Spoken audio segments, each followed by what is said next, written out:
The king will say to those on his right, "Come, you who are blessed by my Father, inherit the kingdom prepared for you from the foundation of the world. For I was hungry, you gave me food. I was thirsty, and you gave me drink. I was a stranger, and you welcomed me. I was naked, and you clothed me. I was sick, and you visited me. I was in prison, and you came to me." Well, welcome. This is Her Theology. My name is Cass. And I'm Will. And Will is my husband. And after 5 years, we are finally on here together. Because we're going to talk about hospitality. And so if you are new to Her Theology, or if you've been listening for a little while, I did do an episode laying a bit of the foundation and the theological framework for hospitality, where we see it exemplified in scripture, and I guess some of the understandings biblically of what hospitality is and how that plays out in our lives. And then I also go through 1 Corinthians 13 as a way to check our hearts in regards to hospitality, preparing for hospitality, growing in hospitality, and how we can better, well, just be better at hospitality, I guess. And so that episode gives a little bit of a good foundational framework. Like I said, you don't have to listen to that episode. You can just tune into this one. But if you want to find that one, just look up Her Theology Hospitality and it will come straight up. Now, this episode is a mixed bag. It is going to be for anyone in any season that they're finding themselves in, because we're going to be sharing a lot of our lessons, and a lot of them were pre-kids, but a lot of our lessons are also post-kids. So when I say post-kids, they're still with us and they're still around, but post-birthing the kids. And so there'll be some advice from us as parents, and when I say advice, it's more just you can learn from the mistakes we've made. We did stupid, so you don't have to. Absolutely. I don't want us to sound like we're the masters of hospitality. We still have so much room to grow. So that's not at all it. But yeah, we want to take you on the journey with us. But I think it's relevant to anyone in any season, and it's not all about just what it's like, the application for parents. So we're going to address what the application looks like for people that are single, people that are married without kids, retired, all that sort of stuff. So we will touch on bits and pieces everywhere from what we've learnt and the people that we've gleaned from as well, which is wonderful. Now, if you're new or if you're regular, make sure you follow along on Instagram. It's a really great way to keep up to date with everything that's Her Theology. Head to hertheology.com if you want to find out more about the vision and mission. You can get in contact with me there. You can book me to speak at events. There's just lots of stuff on there that's helpful information. Make sure you check out the sponsors that you would have heard on this episode. They're Christian business owners. They're great causes businesses. So get behind them and don't fast forward all the ads, because I'm giving them all free sponsorship spots, because I really believe in Christians supporting Christians. So make sure you listen to those ads as well. And other than that, leave a review, share this with your friends and family. It's the best way to get out, and let's get stuck in. Right, Will, what is biblical hospitality? Biblical hospitality. So this is something that, looking at a passage like 1 Timothy 3, although it's written to elders, it is something that sort of exemplifies just Christian living, that we are all to seek to be hospitable, to show hospitality. And I think one of the real clear, and just because it's got an extremeness in there, is that Matthew 25 passage that I read out. It's, where were you when I was hungry? Where were you when I was thirsty?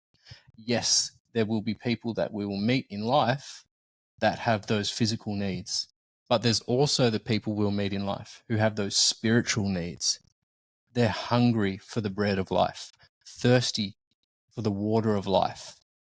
We have the gospel truth. We can share that with them. Hospitality is not just something for us to have and share with our Christian friends, where we like the same things. Our kids are all the same age, and we all have the same desires for work and career and all that. It's also people who are in different demographics to us, and different stages of life, different aspirations, those sort of things. Yeah, that's good. And I also think of hospitality for me as I think of it as a glimpse of heaven. I love that passage in Isaiah Isaiah 53:6, not that passage. As the Isaiah Hebrew 54. author said, it's written somewhere. Isaiah 54. I always get the two confused. Colin Buchanan, thanks for that. But Isaiah 54 talks about that there is a banquet waiting for us on the new Mount Zion, a feast of aged wine and fine meat. I might get that the other way around, fine wine, aged meat. Anyway, my whole point is that it's this beautiful imagery of us being reconciled in this new heaven, new earth with Jesus, and he awaits that day, because it does say that he won't drink again until we're all brought back together. And so there's this picture of this wedding feast that will take place. And I think for me, like, hospitality isn't exclusively about food. I don't want to box it in. It's much more than that. I think there's a heart behind it, and I think there's a desire to make people feel at home and comfortable and connected. I think that's the heart of hospitality. But when we're talking about hospitality, for the most part, I would say 90% of the time it's around food in some way, shape or form. And maybe that's just us because we really like food and I really enjoy cooking. And if you want to, you can follow me do cooking on Instagram. I'm trying to get into that more again, but I have posted a few recipes on there. But I think the element of sharing food, like breaking bread with people, like you were saying, the spiritual side of that, which is feeding them, nourishing them with the word and the water of life, which is Christ. But also there's just this image and representation of like the feast that is to come. And I love that about hospitality. I love that food opens that up. So to me, that is biblical hospitality. And when we see it biblically in scripture, and you can go back to that episode I talked about previously, but I talk a lot about how, you know, it is a very real, tangible, like serving other people, like being servant hearted and feeding them. Food is so closely related to hospitality. Yeah. Very closely. It breaks down barriers. Yeah. Yeah. And we've seen that and have tested to that, right? Like us, like we've ran quite a few Bible studies in our homes. I was leading a Bible study before we were together in the Glebe house with all the girls I live with. We had a massive Bible study there, and we'd always do food, and it's kind of carried through over the last 15 years. Is it 15 years? I don't know. However many years it's been, that, you know, Bible studies accompanied with food. And we only gave that a break for a couple of years when we had 3 and 4 children under 5 in the newborn, throes of the newborn. But outside of that, we've always had food with Bible studies. And there's something so significant in that. Like, those Bible studies have stayed really well connected, and just friendships have been really formed in a deep way when you share food versus just turning up, having a cracker and, you know, cracker, more like a bicky, and then going again. There's something about that social element. The tea and bickies is still good. If that's what you've got capacity for, they're brilliant. But you can't compare that to sharing a meal with people in your home group. No, I agree. Which I think we'll sort of flesh out in a little bit. Yeah, absolutely. So then what was the next question? What is hospitality to you? Well, can't we just talked about it, didn't it? What I feel like you didn't answer much though. So for us, we feel like hospitality is something that we want to be able to show people, like in our home group particularly. This is just one facet of what we do. We want to show people in our home group, for example, that life is messy. That's okay. We've got 4 kids that, you know, we can clean up for an hour, and then within 5 minutes there's books everywhere for whatever reason. There's like 2 outfit changes on the floor. Someone's crushed up chips and sprinkled them around the house. Snotty. And that's, you know, or there's a tantrum because someone doesn't want to go to bed. But this is all part of the mess of life. And it also shows for people, whether they be single or just younger and haven't had kids yet, they're not in that stage of life. Maybe they've got kids, whatever it is, they can see that I can still have people over. I can still be seeking to show hospitality, even though I have kids and life can be messy. Yeah. So that is one big facet for me that I see And for us, of course, that I see as seeking to show hospitality. Yeah. I think hospitality to me is vulnerability, and I struggle probably showing my emotions like sadness or all that sort of stuff, but I do feel a sense of like my walls being lowered, and I feel I don't know if it creates a safety for vulnerability, but it just does. Like it creates a trust. Like you're letting someone into your home, into your own personal space, trusting them with that, and they're trusting you to have them. And hospitality. Like I said, it's we are talking in relation to opening your home right now specifically. I know it can look different for different people, but there is something about committing to connecting with someone, and it builds trust. And I think that's what hospitality does for me. Like it creates trust and deeper connections that I wouldn't get on your Sunday before or after church, because you don't have the space to have these robust, deep conversations that you do in a setting that is more relaxed, laid back, comfortable, and known to at least one of the participants. So I think that's it. And what is it to me is the opportunity to get people excited for heaven one day and get people excited to I do love how it's helped us connect with other people that we wouldn't normally connect with or that we hadn't given the chance to. And we kind of push ourselves out of our comfort zone, invite the people that are on the fringe of church, and we've created really great friendships with people that I probably wouldn't have had I not invited them in the home and spent the time and invested in that relationship, which is great. Like, and only hospitality can do that, because you can go to a church for like 20 years and not really know someone. As in, just stay within your clique and that's it. So I think hospitality is great because it should push you to invite people that you wouldn't normally or that you don't know so well, and it gives the opportunity to connect better with more people. I think that's my thing. Yeah, and if we are to call each other brothers and sisters in Christ, then we should behave like we are a family. Yeah. Families eat together. They hang out together. Yeah. That's where discipleship and growth and tears and laughter and all of that takes place. Mm-hmm. Yeah, and when you're doing it regularly, people know. You start to see the attributes in different people. It's really cool when you start connecting and you're like, oh yeah, that's my sister over there. She's going to roll her eyes at this comment. Oh, she did, like, because that's so what she's like. But I mean that in the most endearing, loving way, because you've gotten to know someone like a brother and sister. Like, it's cool. I love that about people. I love when you have that feeling of like, I know you. You're like my sister. You're like my brother. And this is where maturity happens in the church, because it's not just, the gospel isn't just a sales pitch of, all right, we've got you in the door. We've got you to pray this prayer.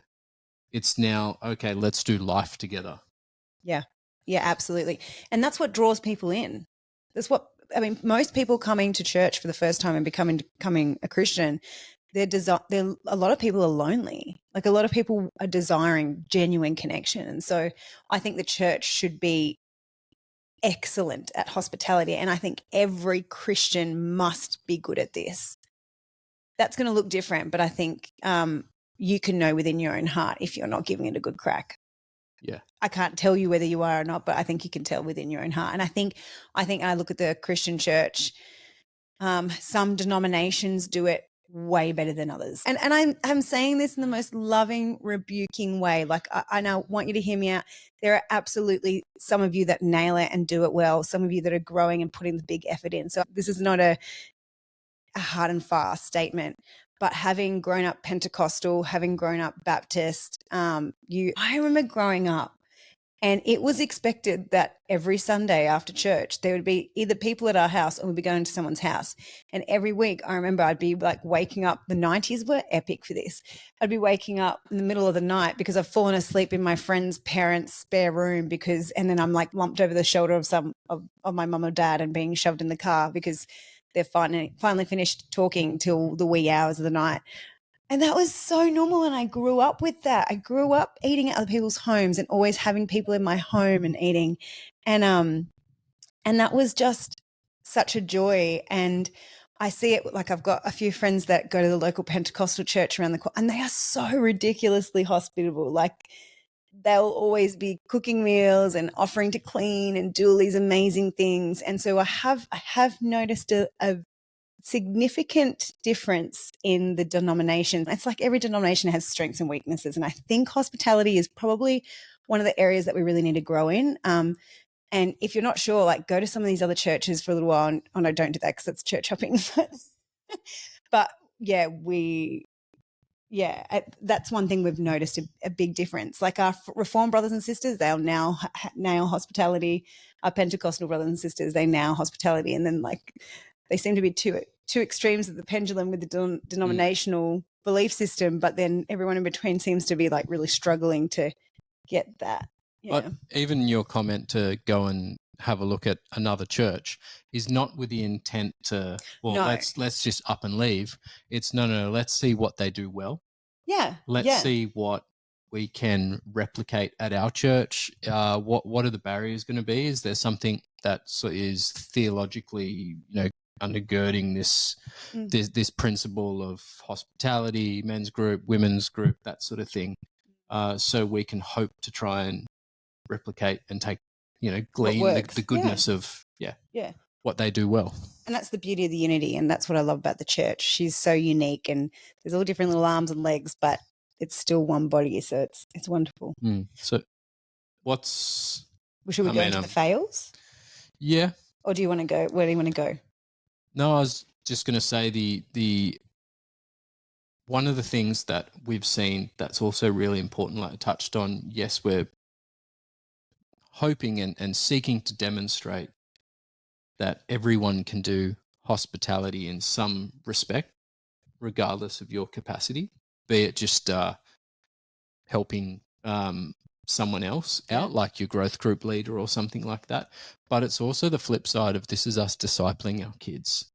Yes, that's true. Yeah, that's why it's so important. Yes, I see what you're saying. And I think one of the issues that we can have in our really individual focused day and age is we've got this whole thought of, well, I'm an introvert, you're an extrovert.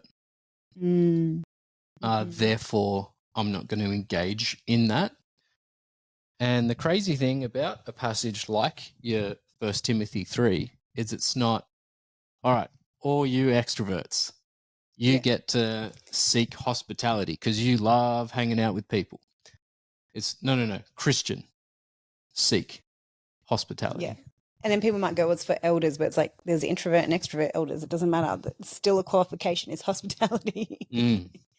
Yeah. And Paul writes at the end of his letters, like to be hospitable. Like it's expected regardless of your personality, character traits. Yeah. Yeah. And it's because that's where all the goodness and the deep discipleship takes place, right? Yeah, absolutely. So on that note, like let's go into fails because it kind of speaks into what you're talking about. Do you want to talk about the first fail, first lesson we've learned? Not first lesson, it's not in any particular order, but the one that's on the list at the top. Yep. Well, I may as well flow on from introvert and extrovert. Cass and I are both extroverts, so that's not necessarily saying that Cass is much louder than I am. Boisterous. I'm a bit more reserved, but I'm probably more extroverted. In the sense that that's where I derive my energy from. Yes. I get pumped up being around other people. You can't be alone ever. You love being around people. Yeah. Whereas I'm happy to still have a little bit of downtime. I've noticed the older I'm getting, the more I reckon I'm still a good 70% extrovert. Like I definitely love a social setting. And you're not reserved. You just actually think before you speak, which is a wonderful trait that I need to learn. Anyway, just to correct you there. You're thoughtful. That's a good thing. Well, sometimes I'm just quiet because there's not much thought happening. Who knows? There's those times where I'm like, what are you thinking? You're like, nothing, literally nothing. What's it, even a fool looks wise when he's quiet? Yeah. So, touching on your point of we're both extroverts. So now I'm just finishing a story, but our kids, we've got 4 kids. So we've got a 7-year-old, a 5-year-old, about to be 6-year-old actually, a 4-year-old and a 2.5-year-old.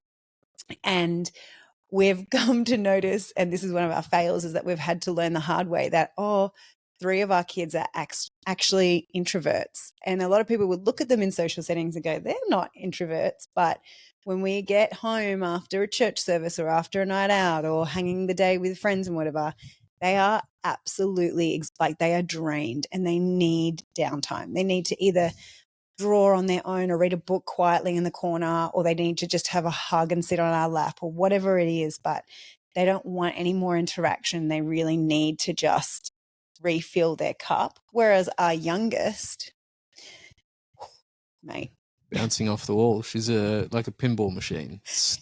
She's pumped and ready to go after a social setting. She won't go to bed for hours afterwards because she's like, yeah, let's do this. Let's keep on going.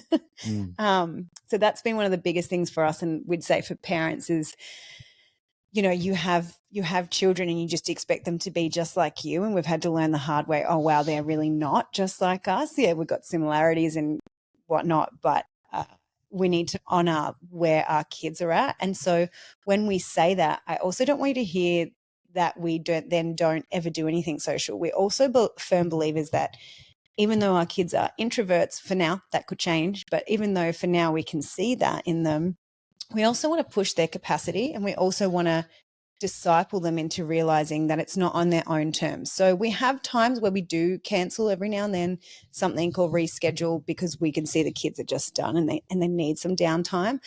But more often than not, we think about, well, how can we still honor our word, honor our plans, and push them a little bit out of their comfort zone, but so that they can see, hey guys, like, yeah, sometimes you're not in the mood. We're sometimes not in the mood for hospitality, but we still do this because actually Jesus calls us to love sacrificially. And that means sometimes it won't be a walk in the park, but it will mean that we are sacrificially loving someone and serving them. And serving people isn't easy. It's never going to come easy. There might be moments of joy in it, but quite often it's not. And so we want to model that to our children and we want to teach them in that. And if we constantly coddle them, when I say coddle them, like allow the introvertness to take over and become an excuse to not do anything, they will never grow in understanding what it means to be sacrificial and to put others first. And so have we mastered it?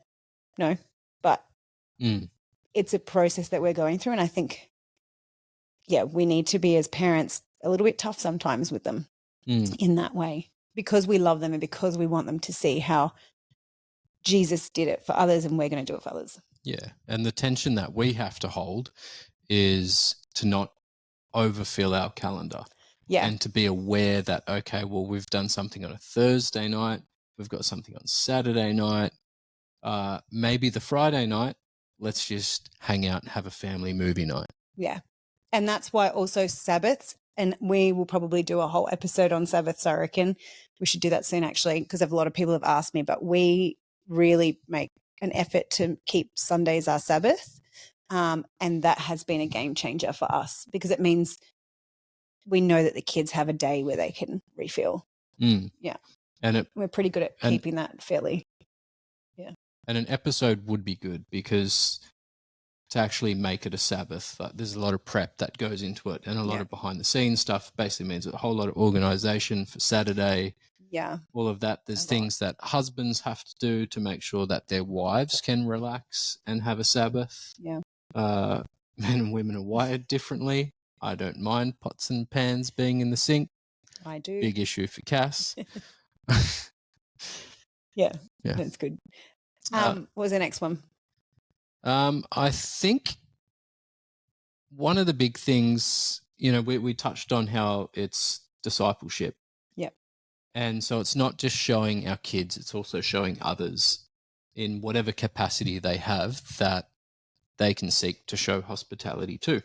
So part of that is when someone has an offer to share in that hospitality, be it through maybe a food, a financial contribution, help tidying up, all that. It would be rude to deny that. Yeah. Someone's trying to offer that love back to you. Yeah. And, you know, if you've got guests over, quite often it'll be like, no, you know, leave the plates, blah, blah, blah. But someone's actually trying to engage, like Yes. as a brother and sister with you, Yeah. wanting to help tidy up, make this also a pleasurable time for you. Yeah. Yep. So I think that's something that we've had to learn as well, is people want to contribute. And that's like hospitality done well. Yeah. If you know, you've sort of made it as a friend, if someone actually wants to give back to you. If they're feeling comfortable enough as well, like to be part of your kitchen, your space, and help out. Yeah. And I think as well, like if you're a guest in someone's home, I was always raised you always offer to clean up afterwards. I don't know, I don't know if it's like a European thing or something. I don't know.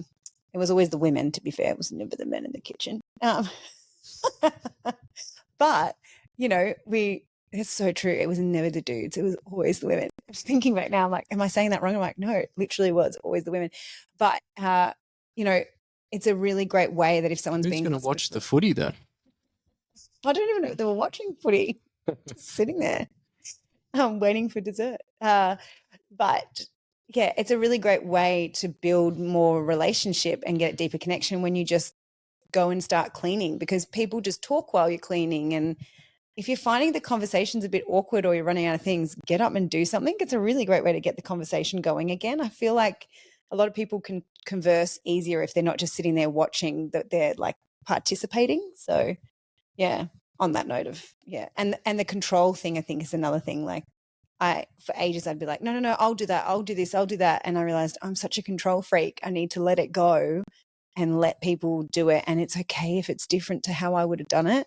And now that I've been doing that more, I'm like, oh, I've learned all these new ways of doing these things, or how to cook this thing, or present this thing, or how to clean up this thing. It's been really good. Yeah, there's a lot in it. There's another one I was going to talk about, which isn't on the list. It doesn't matter how small or big your home is, you can entertain in some way or capacity. And I was thinking of our retirement home. You know, like this was. When we first got married, we had a tiny 2-bedroom apartment. Teeny tiny. One of the bedrooms became a dining room with the express purpose of trying to have people over, because our lounge room was so small. We couldn't actually have people over, so it had to be the spare bedroom. Yeah. And it was sort of like, where there's a will, there's a way. And I think that was one of those brilliant times that sort of forged our relationship, newlyweds growing together. Yeah, I'm terrible with the microphone. Growing together in seeking hospitality, in relationships flourishing or blossoming. And it was also just a whole lot of fun, like to have 13 people eating with us every week for Bible study, and like you can barely fit in the room. Yeah. Remember the lounge room? We'd sit on milk crates and stuff, and people would be laying on the ground, like awkwardly sitting up on these. It was such a cold apartment as well. It was brick. So it was either really hot or really cold, and there was no in between. Anyway, so yeah, size, like it doesn't matter about what you've got. I mean, and even to the point of like entertaining, I've learned to relinquish again. Like not everything has to be pretty. Like we were talking about mess and everything. All our plates mismatch. All our cups. Nothing in our house at the moment matches, and it drives me nuts. Look, I would love nothing more than get sets, but we just don't have the financial capacity to do that. And so it's like, okay, well then what do we do?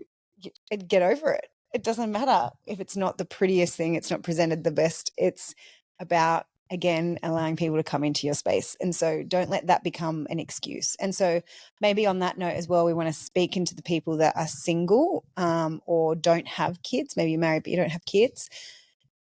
Don't think that families wouldn't be comfortable in your home. I want to say, as a parent, invite us over, because kids love going to new homes. It's like, I don't know what it is.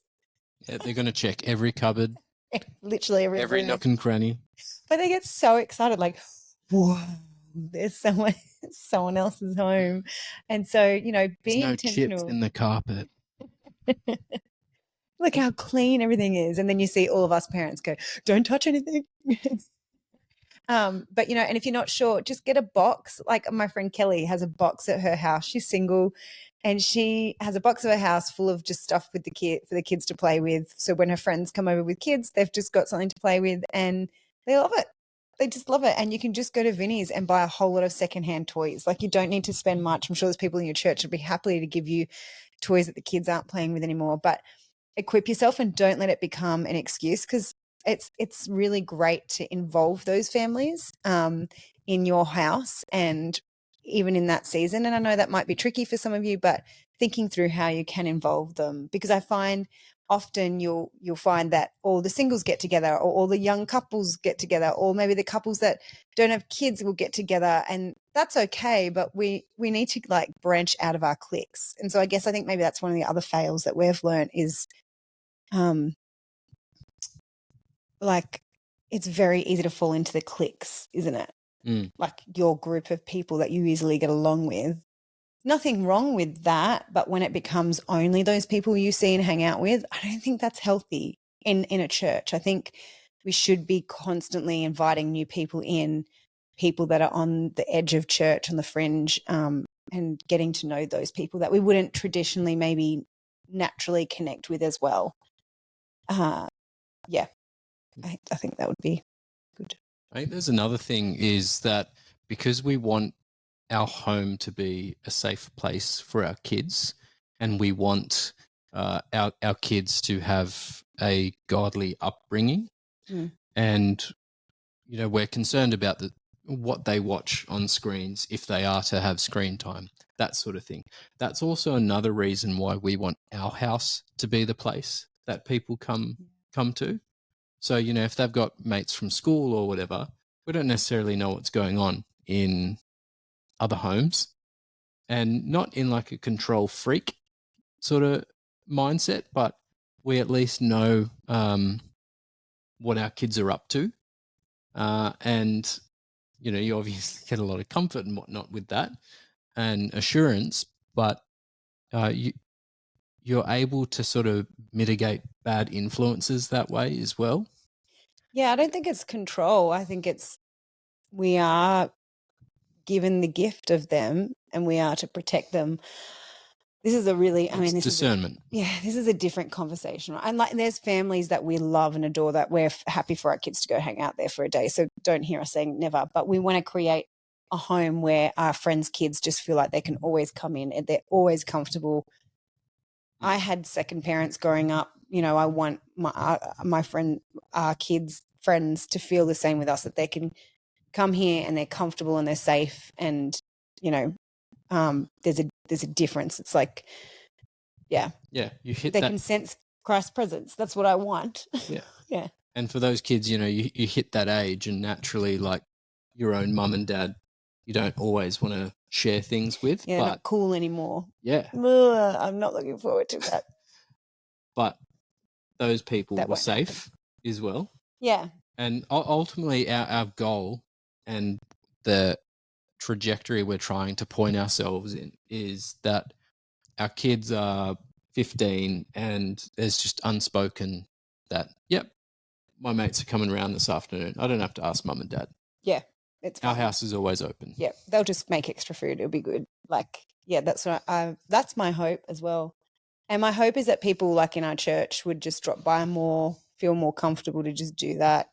So yeah, I think that's our goals. Is I really want to grow and also like opening our home a bit longer term. I don't know what that look like now with the kids, but we don't have a lot of space. But like as in spare room and all that sort of stuff. But that's I think one of our goals is I look at some families that are hospitable in another sense of, you know, they see someone with a need and they're like, yeah, just come. I think there was recently a family that took in one of the single guys at church and he stayed with them for a few months. And I was like, that's really cool. They've got 2 little kids and they took in this guy and he just stayed with them for so many months. And I imagine some people probably would have been like, oh, what about the gender thing? Like, you know, there's a wife and there's another guy and like all that could have come into play, but they didn't. They they just took him in and they loved him, and he stayed with them for a few months, and I loved that. And I thought that's such a beautiful picture of hospitality, and I want to grow in that area specifically for us as a family. And that obviously needs discernment as well, because, you know, you've got children you need to protect and all that sort of stuff. But yeah, that is something that I think is a little bit of a goal for us moving forward. I don't know if you agree. And then did you want to share also, just before we wrap up, but one of the things that really stood out to us and really impacted us from our trip? Yeah, so we did a trip to Tassie, would have been about 3 odd weeks, and 2 weeks maybe, somewhere between 2 and 3 weeks. Yeah, 2 weeks. And we visited a church in Launceston. It's called Doors of Hope. And we basically just went through, all right, what churches are in Launceston? Let's pick that one. Visited that, and we were just absolutely blown away by the fact that we, after chatting with the pastor and his wife there, they knew that we were tourists. We're just visiting Tasmania. So we weren't there to, like, you know, who's Jesus? And can we... This is a new church we want to stay at. Can we sow into this church? That we essentially could offer nothing. And they were like, yeah, come round for lunch. They had 4 kids. They were older than our kids. Their kids clearly knew the drill. Like, this is something that's well practiced, because their kids brought out, like, they had a box of older toys that was completely appropriate for our kids' age group. And they could relate to, their children could relate to all of our kids in, you know, their various ages. They could chat with us. They were clearly, like, trained to speak and relate and love people of different ages. Yeah. Which is a unique, like, you don't often see that. No. Even though churches can be multi-generational, you don't often see kids who are well behaved and well trained in that way, where they can hold a conversation with someone older than them. Yeah. It's actually, I actually feel like it's something we're neglecting to raise our kids with. Yeah. Yeah. Yeah. And they knew that we wanted to do hikes and stuff, and they're like, here's this, like, backpack, you know, the ones where you're like a little kid sort of slips into the backpack. It was so good. That was like a lifesaver. Yeah. And they're like, yeah, you guys just borrow this for a few days, and when you come back around, you can just drop it at the door. They knew nothing of us. No. And they just completely opened their doors and showed godly hospitality to us. Yeah, they really did. And it's one of those experiences where I look at the scripture like Hebrews 13, where it speaks about hospitality, and you go, not that we're angels, but you can see... but always be hospitable, because you don't know if you're entertaining angels. Yeah. The verse you're talking about. I'll quickly just read it, just for context for everyone. And the start of it is let brotherly love continue. How do we let brotherly love continue? Well, do not neglect to show hospitality to strangers, for thereby some have entertained angels unawares. So that is part of brotherly love. Yeah. Is seeking to show hospitality, and that's not just to people who can repay it. Yeah, that's the big thing, right? Hospitality is not about being repaid. It's about giving. And that family did really impact us. Like that was 2 years ago or something, but we often refer back to them. Like, that was just such a wonderful example of brotherly affection and the church in action. And like, I sit there and think, I'm probably not going to see them again. Maybe we will. Oliver and I've gone blank. Alicia, that's it. They were beautiful. We may not see them again. Shout out if they're watching that, probably not. But one day we'll be at that wedding feast together, and it'll be epic. It'll be so good. And I just look forward to all that sort of stuff. Yeah. The other time that I can think that's really, like, stands out to us is when we left that tiny apartment. Oh, yeah. We felt like God was calling us to the coast. Yeah. And we're like, all right, well, our lease is up. If God really wants us there, then something's going to happen, which is that's sort of the first step, right? Is you're stepping out in faith. And we have a couple like call up and they're like, no, this is like really awkward and we sounds didn't even really know a them. bit silly, but we've been praying, and do you guys need a place to stay? Like, I guess so, yeah. Like, I'd met the wife of this couple, like the wife of this couple, the wife. I'd met her through a work event through someone else. Like, it wasn't like we were catching up with them regularly and telling them about our life. That was none of that. It was really cool. She kind of knew I was pregnant, and yeah, that was it. Like, just offered it. And then when that time ran out with that particular family, and you should explain that family, because they impacted us hugely with hospitality as well, to see them with their home. Yeah, they had a 2-year-old. I believe she was 2 at the time. Oh, you're talking about that family. I was talking about the family before that. Yeah. Oh yeah, different family. It happened twice. It happened twice, literally after each other. That's what I'm saying. So when the first home, so that first couple invited us in and said, "Do you need a place to stay?" After praying, and like our names had been on their heart, and they're the ones that I barely knew. And then another friend, another work colleague, actually from Open Doors, then rang us the week that we found out we needed to move out of the other home, and was like, "Do you guys need a place to stay? We just keep on feeling like you guys need a hand." And we're like, "This is crazy," you know. And they lived on the Central Coast, and we were moving to the Central Coast, so it was, yeah, just for context. But that first home, did you want to talk about that? What do you have in mind? Well, it was more that they built this home. They are the most beautiful family, and they built this home. It was a big home, but they built it with the intention to entertain. And so the entire home was built on the premise of entertaining, of having people in their house all the time. And Carla's kitchen was created that way. They had an outdoor pizza pit. Like, everything they did was about, okay, well, they were just so thoughtful about it. Like, hospitality was at the forefront of their mind, and it really impacted us. And we saw so many people come and go through that home and feel really comfortable. And it was just such a blessing. And there was a real, in both homes, there was such a sense of peace, you know, and it was just, it was home in those homes. It was beautiful. And that really impacted us then in the process of buying our own home, and thinking about how we renovated this home. Still renovating. You said the other day, how long have we been renovating for? Yeah, I was wrong by like 2-3 years. Oh, okay, not that long. It was this big. Will was like, it's only like, yeah, we've been renovating for 2-3 years. I'm like, mate, try 5.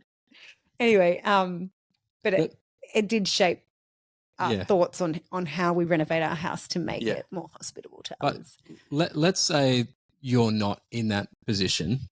You don't have your own home. You're a renter, or you've got housemates, or you're not in the financial position to have people over and regularly, at least, and that sort of thing. What is there advice that you would have for someone who is in that scenario? Because that's all good and well if we're talking about this specific group of people, but what about everyone else? Start small. Like, I think you can always invite one person. You know, you can always have one person over. Start small and start making it a rhythm of your week. So I would say, look at your list of people in your church. Who are the people that you have not connected well with? Start inviting them. Invite the people that you don't know well, the new people that have turned up to church, the people that maybe you've lost a little bit of contact with. Start small, start inviting them regularly.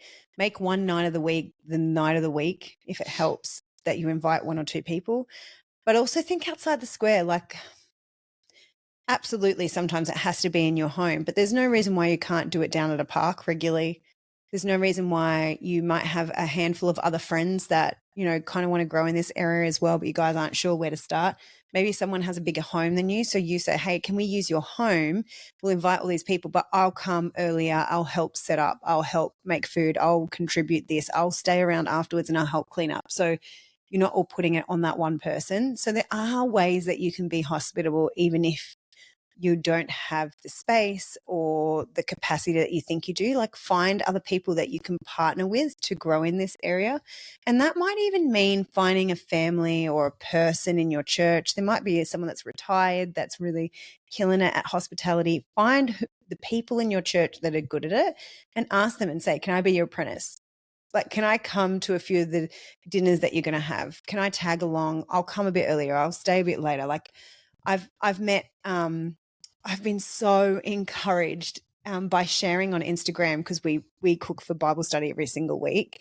And it is, I share sometimes on Instagram when I'm cooking that week. I haven't shared recently because my oven's been broken for 6 weeks and it makes me very sad. And I haven't done an awful lot of cooking for a number of reasons. Anyway, but what has been so encouraging is that I've had so many women reach out to me, and even within our church, that are starting to cook dinner every single week for Bible study. And sometimes you just need to see that it is doable and that someone else can do it. And you don't have to be an amazing chef. There are so many recipes and things you can do that is very minimal effort. Hello, slow cookers. And you just chuck it all in, you walk away, you come back, and you've got an excellent meal.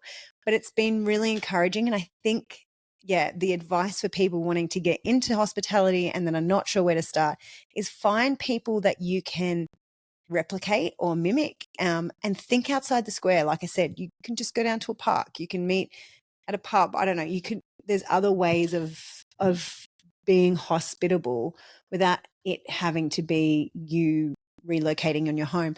But I would say, and I don't know if you agree with me on here, if this is somewhere that you want to grow in and you think that your space doesn't work for it, well, I don't think there's anything wrong with going, hey, we might need to change, like, if you financially can, like viable, obviously, but like if you're renting, hey, actually, we might need to look next time we rent a house, let's actually make this a non-negotiable. We need something with a bigger dining space. And if that means we need to sacrifice the size of the bedrooms, then so be it. I don't know what that looks like, but I think it's like I say to people, I think if you're going to move, you should find a church before you move, unless, for some reason God's clearly calling you for a particular reason. But I don't think people should be moving location unless they've got a church to go to. I think it's unwise. And I think a church should be a priority and a reason why you move home, relocate. And I would say the same with like areas that you want to develop in that glorify God, and hospitality would be one of those. Yeah. And what comes to mind for me as well is say, Cass has a Bible study on once a month with the girls. That's a different one to our weekly one. Yeah. And I'm starting to do something with the men because we're short of time, and because she's got a study on at that same time, our space is limited. And so that out of the box is, we're like, well, we're men, we like beer, we like fire, we like meat. We can do that pretty well outside, anywhere. Yeah, that's right. So sometimes that might be like a fire at the beach or someone's backyard or something like that. Yeah. Obviously all legal settings and that sort of thing. But you can think outside the box in that respect as well. Yeah, that's true. Yeah, it's good. Yeah. And if you are entertaining a group, it also can just be bring a plate. Yeah, this is the thing as well. Burden doesn't have to be on you. Absolutely. There can be seasons where you're like, hey, I've got the house, but I just don't have the capacity, the money, the whatever. Get people to contribute. That's fine.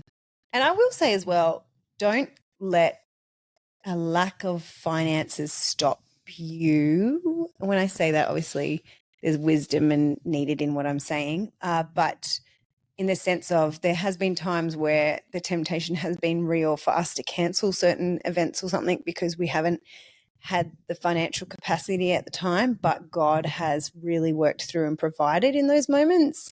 I definitely can think of 2 times where I'm like, is this a 5 loaves and 2 fish thing, where I've had like so many people in our home and I'm feeding and I'm like, I don't have enough food. And somehow everyone is filled and they have a lot of food. And there's been some times where I'm like, is this one of those moments? I don't know if it is or not, but like just crazy ways that God has provided. So I think stretching your capacity and stretching your expectation and just being sacrificial, like God delivers. And sometimes there's times where you're like, oh, that wasn't enough food, or it failed, or like, that meal's pretty crap.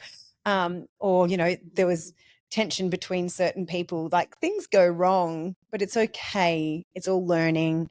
It's all growing in grace and understanding. And that's the beauty of it. It's messy, and that's okay. That's how we work. And God works through that. And I like that. Yeah. He's faithful even when we are faithless. Yeah. All right. Well, that's that. Do you want to add anything? No, I think you've said it all. Yeah, okay, cool. You just really like playing with the microphone and making lots of sounds in the background to everyone. My bad. It's fine. Hopefully I can edit it out. It's fine. Well, thanks for listening. If you enjoyed this episode, share it with your friends and family, leave a review. You can find this on YouTube. If you're listening to this audio, you'll be able to see us sitting on our lounge talking. It's not that exciting. You just listened to it. Well, you just did listen to it, so you're probably not going to go watch it again. I should have said that at the beginning. Anyway, that's cool. I should stop talking because I'm not making any coherent sense anymore. So I'll speak to you next week. Thanks, Will, for finally coming on the show. Thanks for having me. Okay, we'll talk next time about Sabbath.